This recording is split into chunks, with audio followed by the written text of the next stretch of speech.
Effective information management in the context of, let's say, supply chain logistics, procurement, even human resources, benefits greatly from the use of Excel and pivots and its capabilities, but it doesn't have that look and feel or the user friendliness that maybe it deserves.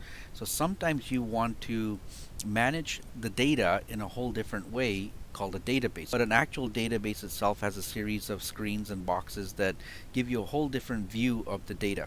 And let's take a look at one that's for human resources. It's a ready-made one, costs about $42,000, and I'll show you one screen. And this is what you want to end up with. A screen that has a whole lot of boxes. So we want to look at different forms or screens that have a variety of different boxes. Some you can just type in, some are yes or no, some you look up. So for example, if I click on this arrow, and choose an employee, it provides different information about the employee. Now I could always pivot through these sort of fields by going up and down, look at different employees. I could also do queries on these, I could do searches, I could produce these in a report, export them into Excel, and so on. So this is just one database. Let me show you one more screen. It's got a whole lot of different fields in it that do specific things. So within Access, which is part of the Microsoft Office suite, you can actually customize, custom build, or modify an Access database of your own. And Access is simply one tool. There's a lot of different products out there that can help you build a database. So imagine that you were managing a lot of data, for example, order IDs, products, customers, countries, and so on, in Excel. It's powerful, it works, not a problem, but you don't always want to look at columns of data all the time.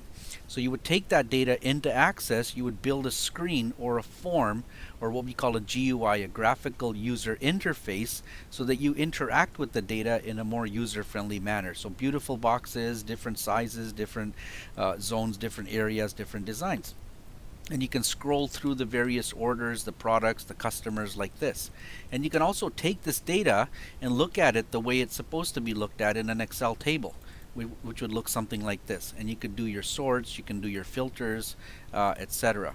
And you can actually now report these pieces of data on actual reports that look quite good, and you could also do queries on them, different searches, and you could save them throughout. So there's a fair bit of interconnectivity and integration you could perform with Access, but short of designing something reasonably simple, you'd have to know VB script or hire somebody to make it quite complex. So for example, the HR database that we just saw, it costs a lot of money because programmers spent years building it. If you were to sit there and build something like that yourself, first of all, you probably couldn't. It might take you months and months at a cost of $20,000, $30,000, $40,000 or more. You can easily just go out and buy a simple version of that for $2,000 or $3,000. So you kind of have to ask yourself, why would I build a full Access database if I can just buy something? Well, in some organizations, for example, if you're using SAP, somebody might just take data, give it to you in electronic format. You're tired of managing it in Excel.